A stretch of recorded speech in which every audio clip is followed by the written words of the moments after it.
This is Channel 2 News, coverage you can count on. The important part is to make sure that it's good policy moving forward. I'm expecting a lot of good legislation to pass.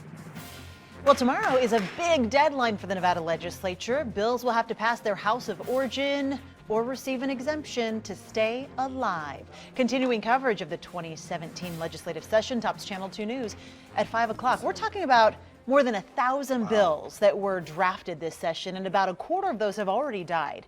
Good evening, I'm Kristen Remington. And I'm Landon Miller, thank you for joining us. And most of those actually died in committee, but a lot more will die tomorrow night. Paul Nelson joins us live in the studio after talking to lawmakers about the deadline and some bills that have already died. And Paul, they have a lot of work ahead of them, don't they? Yeah, they definitely do, Landon. They expect some long floor sessions.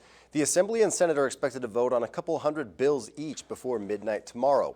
Nearly 260 bills have already died, and that's almost certain to grow over the next 2 days. Nevadans can expect a lot of activity out of the state legislature this week. Bills will either live or die.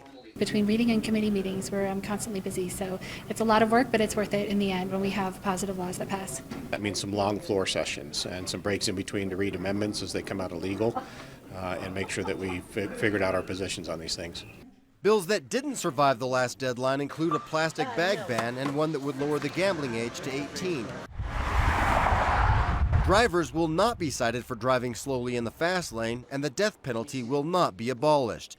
And a bill that would require some welfare recipients to either work 20 hours a week for the state or get 20 hours of work training also died. I'm very disappointed about the bill that if you kill a police officer in the line of duty that you automatically get the death penalty or life in prison without parole, and they wouldn't even hear that bill. A lot of those bills that didn't pass were bills that couldn't hold water. They were problematic. They couldn't gain a consensus. They were too extreme on either side, and those ones end up going by the wayside. Republicans say it's been a lopsided session, with a little more than half of their bills getting a committee hearing, and more than 85% of Democrat-sponsored bills being heard. That's just strict partisanship. It's politics.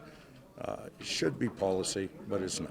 Almost every single member of the Assembly is having legislation that comes up for a vote. So I think in that way we've been extremely fair. Still, the focus remains on the bills that still have a chance, and lawmakers hope only the good ones survive. I've been in the building enough that I learned not to get too attached to a piece of legislation until you see it all the way through. Today and tomorrow are going to be where a lot of the dust will settle, and we'll be able to refocus our priorities on what's left. Not only are there a lot of bills to go through, but many of those have to be amended before they get voted on. The bills that pass tomorrow's deadline will then switch from the Senate to the Assembly and vice versa. Covering the 2017 legislature, live in the studio, Paul Nelson, Channel 2 News. All right, Paul, thank you. And with just over a month to go left in the 2017 legislature, stay with Channel 2 News for continuing coverage now through early June.